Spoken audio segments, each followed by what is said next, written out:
The Growing Destinations podcast is brought to you by Experience Rochester. Learn more about Minnesota's third largest city, which is home to Mayo Clinic and features wonderful recreational and entertainment opportunities, by visiting experiencerochestermn.com. I just found a recipe online, and then what I wanted as a mom of four was I wanted something my kids begged for. I didn't want something I had to force down their throat. So I did play around with a few. I think I did about 6 different recipes till I came up with the one that we still bottle today. We're looking to expand the U-Pick. We really want to try to offer fruit to people right here, local in Minnesota, really close to us, people who can drive 15 minutes away, spend an afternoon picking blueberries, and then know that those blueberries were grown in just an unbelievably clean little area. When we're talking about both of these spectrums, right, the farmer and the food maker, there's this messy middle, which is an actual term in food production, the messy middle, which is how do we get raw fruit from his farm to a jar? And that's the messy middle. Like, how does it become juice? How does it become powder? Welcome to the Growing Destinations podcast, where we take a deep dive into destination development and focus on a wide range of topics, from tourism and entertainment to economic development and entrepreneurism, and much more. I'm your host, Bill Von Bank. Today we delve into the world of rural economic development and the vibrant agricultural scene in the upper Midwest. Our featured guests include Brett Olson, co-founder of Renewing the Countryside, a passionate advocate for rural communities. Brett is also the co-founder of Feast Marketplace, a consumer show highlighting the rich variety of food from farmers and producers in Minnesota, Wisconsin, and Iowa. Joining us are 2 remarkable individuals from the heart of this agricultural tapestry. Dani Dircks, the founder of Sailor Mercy elderberry syrup in Stillwater, Minnesota, shares her journey of starting a business driven by the necessity to prioritize her family's health. Ben McAvoy, along with his wife, owns Blue Fruit Farm in Winona, Minnesota, where they cultivate U-Pick fruit, including blueberries and other healthy fruits. Our conversation unfolds against the backdrop of this year's Feast Marketplace, hosted at the Mayo Civic Center in Rochester, Minnesota. Together with Brett, Dani, and Ben, we explore their enterprises, the sustainable initiatives shaping rural areas, and the exciting cross-collaborations driving progress in their respective fields. Brett Olson, Dani Dircks, and Ben McAvoy, welcome to the Growing Destinations podcast. Hi. Thank you. Thanks, Prof. We're recording this podcast as you're all preparing for the 10th annual Feast Marketplace at Mayo Civic Center in Rochester, Minnesota. A good starting point to this conversation is to learn more about Feast. And we have the co-founder with us, Brett Olson from Renewing the Countryside. Brett, tell us more about yourself, your work with Renewing the Countryside, and the creation of Feast. Thank you for having us. I mean, this is really important, and it's important because Feast is really not just a show about food. It's about agriculture. And one of the major drivers of the economic development in Minnesota is agriculture.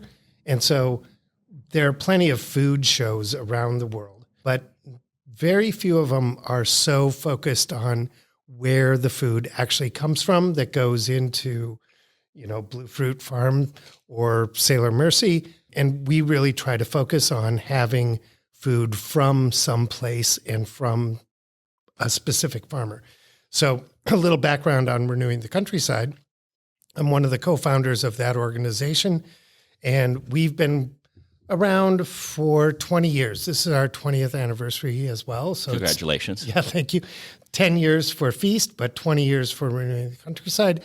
And we've been working on rural economic development and really sharing stories of positive, everything from artists to farmers to activists to Main Street businesses. So this fits right in our wheelhouse. And so 11 years ago, I was lucky enough to go to maybe the mecca of food shows in Italy called the Salone del Gusto or the Terra Madre. And I was there and happened to be like out shopping for dinner with a famous chef. And she said, why can't we do something like Terra Madre in the United States? That's food from someplace, a show about food from someplace. And I'm like, well, we can. And we got great partners through the Department of Ag, the Southern Minnesota Initiative Foundation, and Compeer, who came together and said, yep, we can do that. We can do a show like that. And so we've brought together these amazing farmers and vendors to put this on. So you brought a feast to the table 10 years ago. Right. And with us today are Dani Dircks and Ben McAvoy. You're both participants in this year's Feast Marketplace. I want to learn more about each of you and how you became food entrepreneurs. Dani, let's start with you. I started Sailor Mercy exactly 6 years ago. And how Sailor Mercy came about was I was a work-from-home mom, and I had a 5-year-old who had just started kindergarten, and he was sick. He was home 3 days sick from school. And I also had 3-year-old twins and a 1-year-old, and I was desperate for a way to keep my family healthy and to get him back to school. And I sat down at the computer. I started researching how can I be proactive and start keeping my family healthy from home. And I came about this elderberry syrup. These crunchy moms, these hippie moms were swearing by this elderberry syrup, and I had never heard of it before. So I was desperate, and I bought all the ingredients on Amazon, a fast way to get everything to my house. And I came up with a recipe, and it worked. And that's how Sailor Mercy was born. Did you use a recipe you found online, or did you just tweak it until you found that it worked for your family? Originally, yes, I just found a recipe online. And then what I wanted as a mom of 4 was I wanted something my kids begged for. I didn't want something I had to force down their throat. So I did play around with a few. I think I did about 6 different recipes till I came up with the one that we still bottle today. It's very delicious and very kid-friendly. That's great. Ben McAvoy, you're the co-owner of Blue Fruit Farm in Winona, Minnesota. Tell us more about your business. Early 2000s, a gentleman by the name of Jack Hadeen decided to build a deer fence and create a little CSA. He started by growing a couple of annual vegetables and fruit. CSA became really, really popular. He has since moved to Rushford and now has a couple thousand acres and like a 2,500 person CSA. But when he left the deer fence and about 4 acres of weeds. So at that point in time, his farm was located on a intentional community. And 2 members, Jim Riddle and Joyce Ford, who are pioneers in the organic certification and organic standards, decided that they wanted to start growing some healthy fruit, something that isn't necessarily readily available or grown a lot in southeastern Minnesota. So in 2008, they decided to start planting their first blueberries. Now, after shepherding the land for over a decade, me and my wife had an opportunity to take over as managers at the Blue Fruit Farm. So not only were we moving to the farm, we were moving to the community. We were taking over their house, this beautiful driftless region of Minnesota. And as of this year, we've become the proud new owners of Blue Fruit Farm. You know, besides having some little bit of experience just growing some organic raspberries, tomatoes, peppers in our backyard, we really didn't have any formal organic farming experience. But we were both in a part of our life where we were ready for a big change. I wasn't happy in the career that I was in. In fact, I was working for probably the least organic lawn care company in the United States, and to transition into the organic field has just been absolutely wonderful. What fruits do you grow? We grow blueberries is our main crop. It's what brings people to the farm. And then we grow several other fruits that people might not be so aware about. So we grow honeyberries, we grow elderberries, we grow aronia berries, and black currants, as well as blueberries. A lot of things people have never experienced, never heard of until they've come to our farm. And several of these products you really, really can't find in the supermarket. You know, for decades, black currants were actually illegal to grow in the United States. There was an issue with diseases being spread to white pines, and then the lumber industry got involved and basically said, no, you can't grow black currants in the United States anymore. And in fact, there's still states in the United States that you can't grow. So when it comes to things like black currants, there's not a lot of information available. And that's one of the things we really strive for at Blue Fruit, is to bring information, bring this knowledge of these wonderful, healthy, delicious fruits to people who maybe have never heard of them before.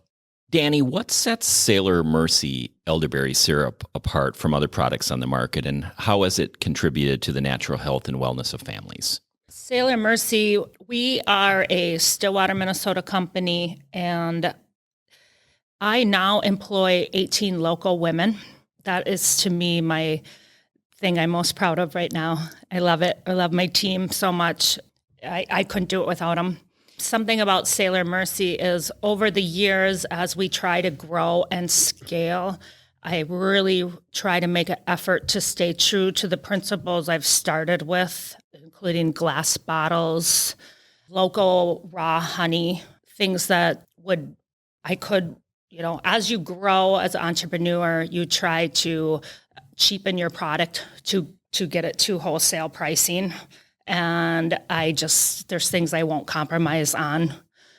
So that definitely sets us apart. Just this past year, for the first time, so 2023, I have started to include Minnesota-grown elderberries into our product from Blue Fruit Farm. Oh, that's great. Yeah, Great cross-collaboration. Yeah. So, and you've also expanded into, if I have this right, 25 retail locations. Can you tell us more about that? Sure. It's actually closer to 100 retail locations. Oh my gosh, I got the information wrong. Yeah, well, it's probably an old bio, but we are in all the Twin Cities Kowalski's markets, and we are in all the Twin Cities Hy-Vees, and a lot of co-ops, chiropractors, a lot of chiropractor offices carry our product. And then some, like Fair Market, if you're familiar with that. We have other small businesses that buy our products and resell them.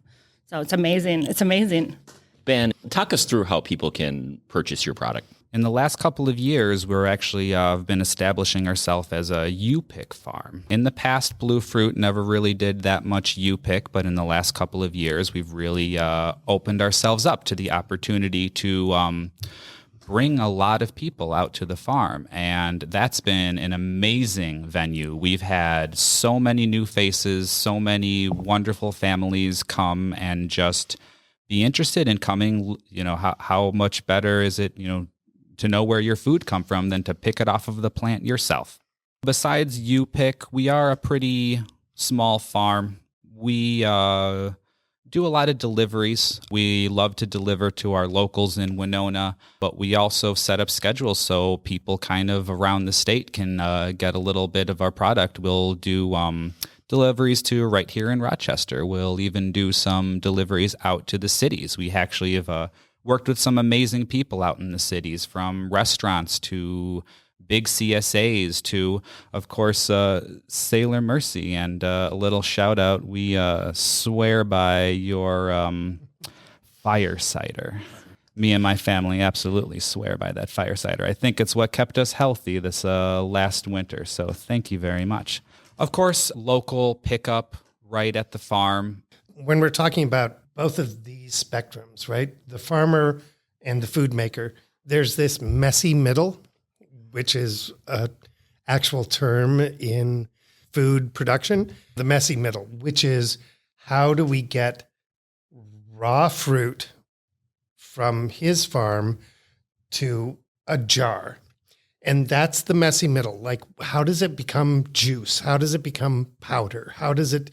And so Renewing the Countryside, along with our partners at the Food Finance Institute, are working right now on designing and building the plans for a processing company in Minnesota that will do aronia, blackcurrant, and elderberry, what are considered functional fruit, you would call that, in order to build out the infrastructure. We can grow these. We're really good at growing these products. But the messy middle of making it into juice or powder, that's missing. And so Renewing the Countryside and our partners are really working on trying to figure out how to get these two connected. Right now, it's difficult for you to buy fruit from Blue Fruit Farm. If there was somebody in the middle making his fruit into juice, oh man, how easy would that make your life, right? We're not talking about blueberries and we're talking about some of the more...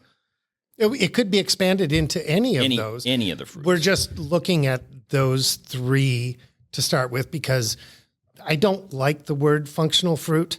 It's something that's used in the industry, but elderberry, aronia, and blackcurrant have a lot of health benefits. And so we've been focusing on those. But it could be that we could take blueberries, we could take raspberries, whatever, once we build a facility to do that. And we'll probably have the groundwork for that within a year. We're identifying fruits more so food as medicine fruit. Correct. Let's stay on this topic a bit more because you've addressed a challenge. And let's talk about both challenges and opportunities in the sustainable initiatives in rural America. Speak a little bit more to some of the additional challenges, but the opportunities you see for businesses like Dani and Ben and a bunch of others that will be exhibiting at Feast. All of the food is made in Minnesota, Wisconsin, and Iowa that come to Feast, but there also should exhibit current purchases of agricultural products from those three states or a full willingness or desire to purchase from those states. The problem is that if you make pasta sauce, you can't just buy a truckload of tomatoes. You don't have the ability to turn that into pasta sauce. You need tomato paste or you need tomato sauce.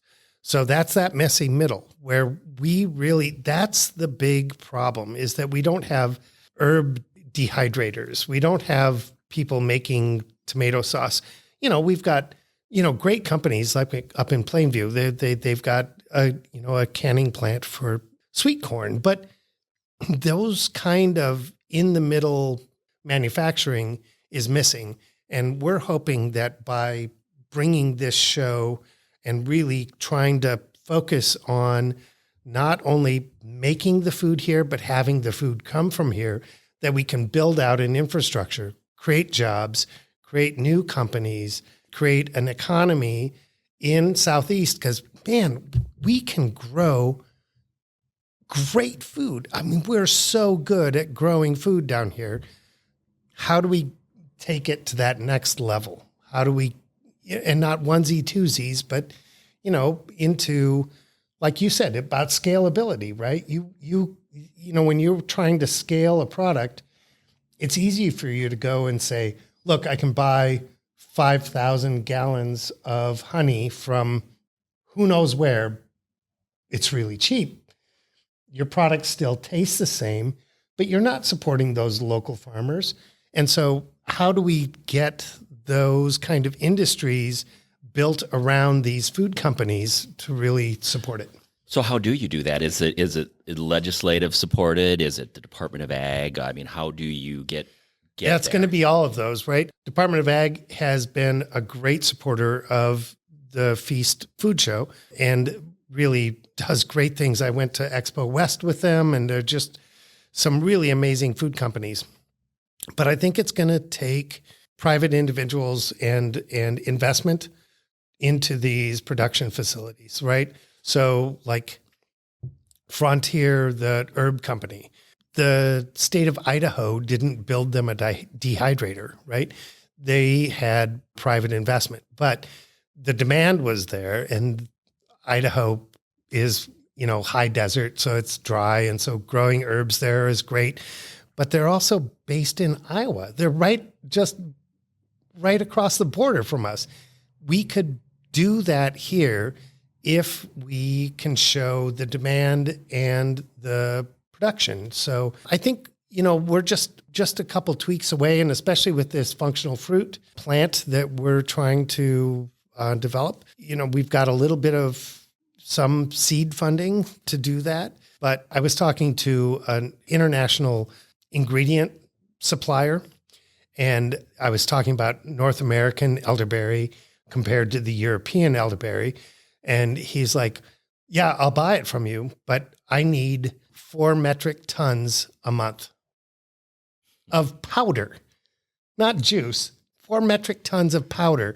And I'm like, you'll buy it? And he's like, yeah, build the plant.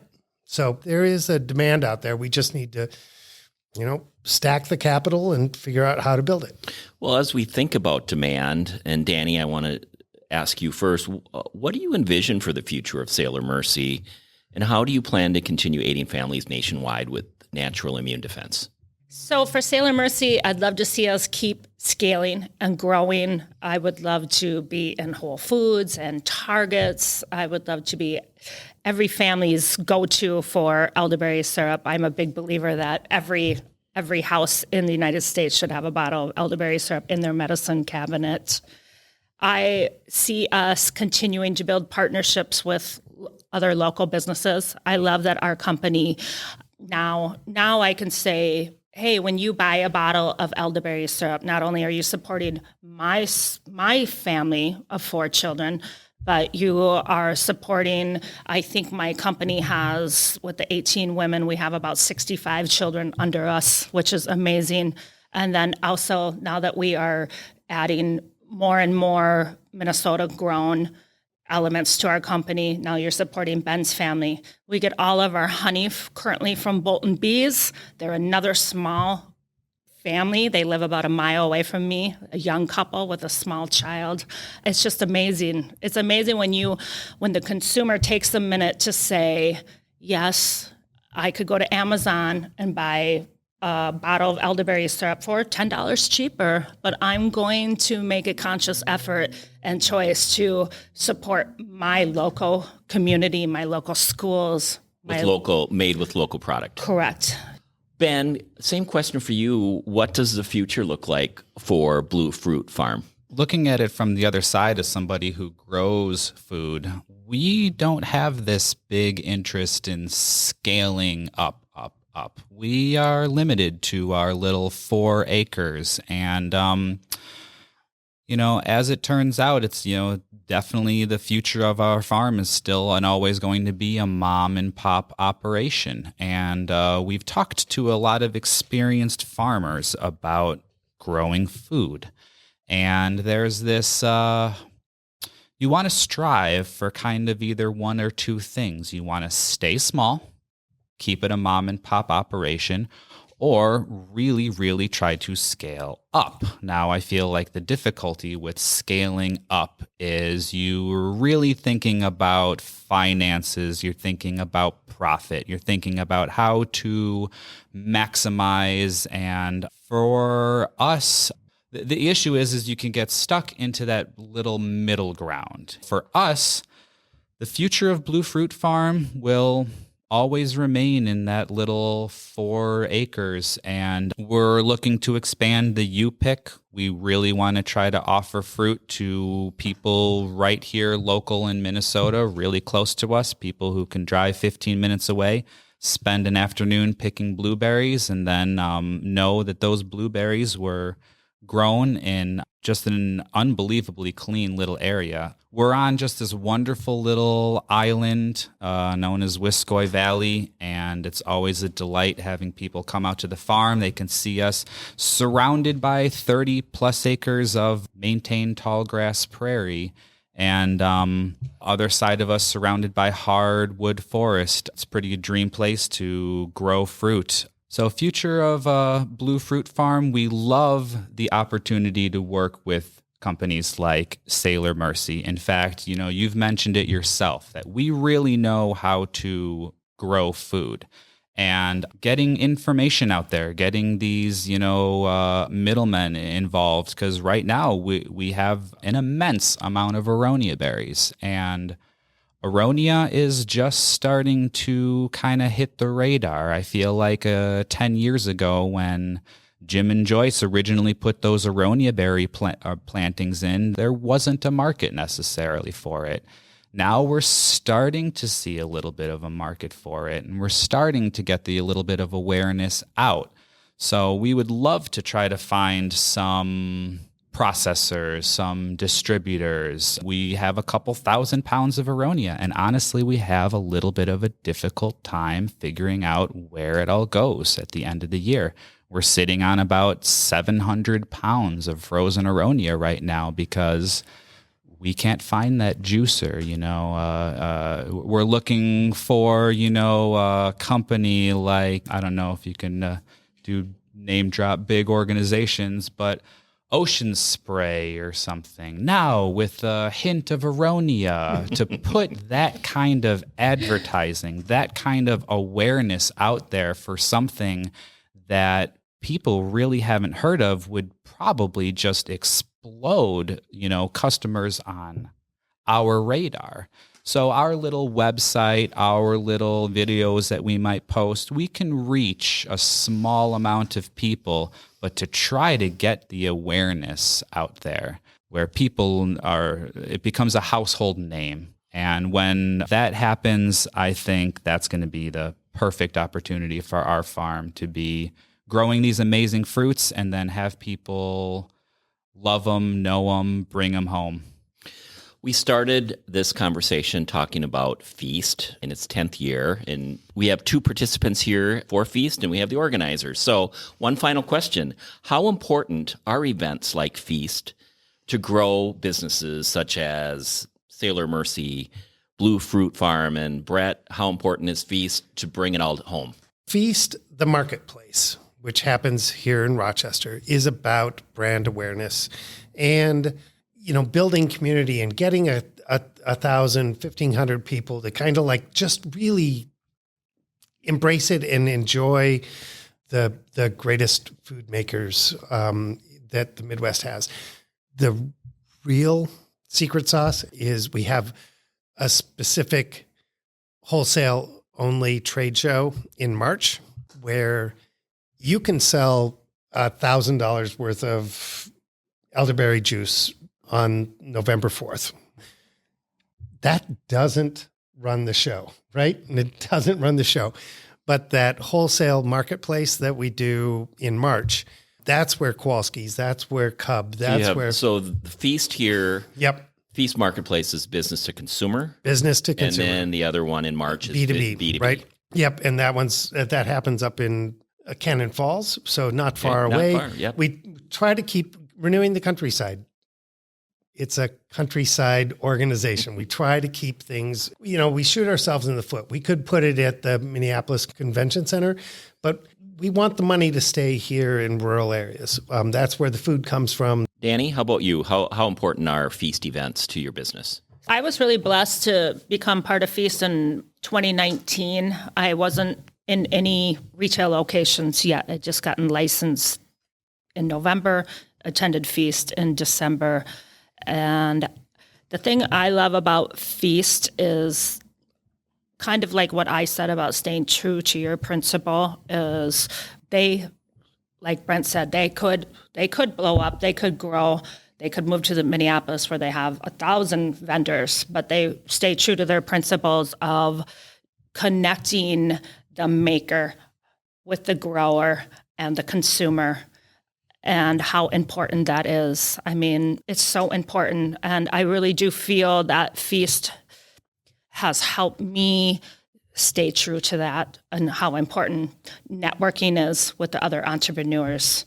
For us, you won't find Blue Fruit products in any grocery store. We are under the Minnesota Cottage Food. So all of our jams and juices are made in-house, and events like the Feast are fantastic for us because it allows us to bring our product, sell it to the end consumer. Direct to consumer. Cottage Food, you're not going to be able to find our products in the grocery store. We also can't sell online. We also aren't able to ship through the mail. So in-person, in-house events like this is, first of all, just a great way to help move some amazing product to our local customers. But it also makes me think of your last question, actually, as far as the future of Blue Fruit. We would really like to find some of these opportunities where we can work in commercial kitchens and then allow us to make our products in a commercial kitchen, so then we can sell our jams to local grocery stores. We can sell our juices in local grocery stores as well as ship around the United States. So besides selling a lot of our jams and juices that we make, the Feast also primarily, we want to try to bring more people to our farm. We want to try to introduce more people to who we are, and the getting those email lists, getting those customers, talking to them, saying, yes, we're now a U-Pick operation, bringing those people to the farm, teaching people who we are, having us become a household name, networking with other businesses who might be interested in our product as well. It's been, a fantastic treat. I want to thank my guests, Brett Olson from Renewing the Countryside and Feast, Dani Dircks from Sailor Mercy, and Ben McAvoy from Blue Fruit Farm. This has been a fantastic conversation. Just love the passion you have for what you do. And thank you for being our guests on the Growing Destinations podcast. Thank you, Bill. Absolutely. Thank Thanks. you. Thank you for tuning in to the Growing Destinations podcast. And don't forget to subscribe. This podcast is brought to you by Experience Rochester. Find out more about Rochester, Minnesota and its growing arts and culture scene, its international culinary flavors, and award-winning craft beer by visiting experiencerochestermn.com.